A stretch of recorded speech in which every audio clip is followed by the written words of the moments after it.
ٹھیک ہے. فعل میں کیا ہوتا ہے؟ جس میں کسی کام کا کرنا یا نہ کرنا، ہونا یا نہ ہونا بتایا جائے، اور اس میں ان تین زمانوں میں سے کوئی ایک زمانہ ضرور ہونا چاہیے. ماضی، حال یا مستقبل، ان تینوں میں سے کوئی ایک زمانہ ضرور پایا جائے، فعل کہلاتا ہے. مثال دیکھیں، جیسے آیا، جاتا تھا، لکھے گا. جاتا تھا جیسے ماضی کا زمانہ ظاہر ہو رہا ہے، لکھے گا مستقبل کا زمانہ ظاہر ہو رہا ہے. تو یہ کیا ہوگا؟ یہ فعل ہے. تیسری قسم دیکھیں کلمہ کی، حرف. وہ کلمہ جو اکیلا تو کچھ معنی نہ دے لیکن دوسرے کلمات کے ساتھ مل کر معنی دے اور ان میں تعلق بھی پیدا کرے.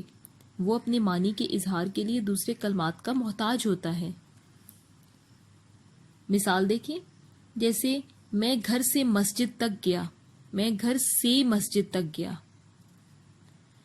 اس میں سے اور تک یہ حرف ہے. اب آپ پچھلے جملے میں دیکھیں، میں گھر سے مسجد تک گیا، اس میں سے حرف کو نکال دیا جائے. حرف اس میں کیا ہے؟ سے اور تک. ان کو اگر نکال دیا جائے تو پیچھے کیا جملہ بچتا ہے؟ وہ اپنے معنی کے لحاظ سے مکمل نہیں ہوگا. تو یہ حرف کا محتاج ہے. تو حرف لگانے سے یہ جملہ اپنے معنی کے لحاظ سے پورا ہو جاتا ہے. میں گھر سے مسجد تک گیا، یہ پورا جملہ ہوگا. یہ حرف کہلائے گا. اس میں سے اور تک یہ حروف ہیں. اب اسم کی اقسام دیکھیں. اس میں ذات اور اس میں صفت. اس میں ذات کیا ہے؟ وہ اسم ہے جو کسی وجود اور حقیقت کو ظاہر کرے.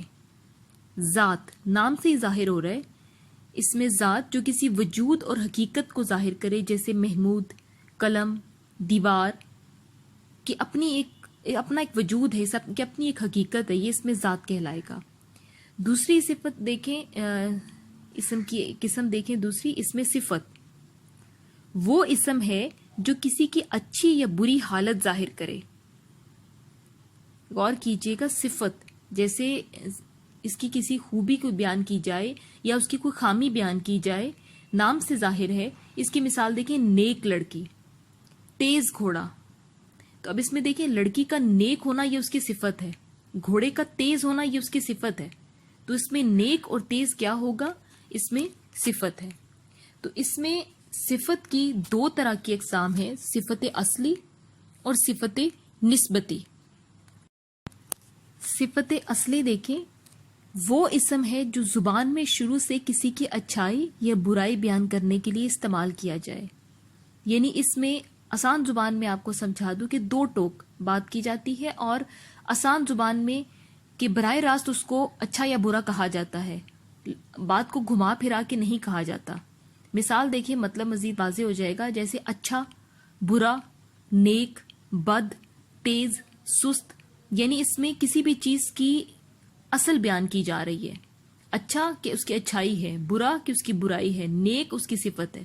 تو اس میں کسی بھی چیز کی اصل بیان کرنا صفت اصلی کہلاتا ہے. اب دیکھیں صفت نسبتی کیا ہوتی ہے. صفت نسبتی وہ اس میں صفت ہے جو صفت تو نہ ہو لیکن محض تعلق کی وجہ سے صفت کے معنی ظاہر کرے. غور کیجئے گا، جو صفت نہ ہو لیکن محض تعلق کی وجہ سے صفت کے معنی ظاہر کرے. جیسے مثال دیکھیں، لاہوری نمک، عربی آدمی. ان دونوں میں لاہوری کا لفظ لاہور سے، عربی کا لفظ عرب سے تعلق ظاہر کرنے کی وجہ سے صفت نسبتی کہلایا ہے. یہ تھی صفت اصلی اور صفت نسبتی. اب صفت اصلی کی تین اقسام ہیں، صفت نفسی، صفت بعض، صفت کل. صفت نفسی کیا ہے؟ وہ اس میں صفت ہے جس سے کسی کی حالت کسی دوسرے اسم سے بغیر مقابلے کے ظاہر کیے جائے. آسان زبان میں آپ کو بتا دوں کہ اس میں کمپیریزن نہیں کیا جاتا، ایک چیز کو دوسری چیز سے اس کا مقابلہ نہیں کیا جاتا. صفت نفسی صرف اس نفس تک رہے، صرف اس ذات تک رہے جس کی صفت بیان کی جا رہی ہے، اس کے وجود تک رہے. مثال دیکھیں، جیسے اچھا، برا، اونچا، نیچا وغیرہ. دوسری اس کی قسم دیکھیں، صفت بعض. وہ اس میں صفت جس سے کسی ایک کو دوسرے سے بڑھایا جائے. غور کیجئے گا، وہ صفت جس سے کسی ایک کو دوسرے سے بڑھایا جائے. مثال دیکھیں، اس سے اونچا. یعنی ایک چیز جو جہاں پر ہے وہ تو ہے لیکن دوسرے کو بڑھایا جا رہا ہے کہ اس سے اونچا.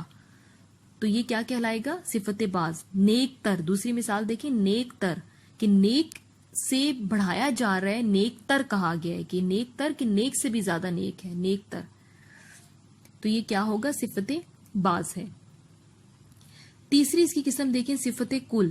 صفت کل کیا ہے؟ وہ اس میں صفت جس سے ایک کو دوسرے سب سے بڑھایا جائے, جس سے ایک چیز کو باقی سب چیزوں سے بڑھایا جا رہا ہے. جیسے سب سے اونچا, بلند ترین, نیک ترین, کہ سب سے اونچا, کہ اونچائیوں میں سے جو سب سے اونچا ہے وہ صفت کل ہے. بلند ترین, سب سے بلند. نیک ترین, کہ سب سے زیادہ جو نیک ہے, یعنی جس چیز کو ہم بیان کریں اس کو سب سے زیادہ سب درجہ اس کا بلند کر رہے ہیں. تو یہ کیا ہے؟ صفت کل ہے. اب اگر آپ غور کریں تو صفت باز اور صفت کل میں تھوڑا سا فرق ہے, صرف تھوڑا سا فرق ہے. کہ صفت باز میں کیا کیا تھا ہم لوگوں نے, کہ اس میں ایک چیز کو دوسرے سے بڑھایا تھا, صرف ایک چیز سے بڑھایا تھا, کہ ہم ایک چیز کا مقابلہ صرف ایک چیز سے کر رہے ہیں. ٹھیک ہے, کہ اس سے اونچا, نیک تر.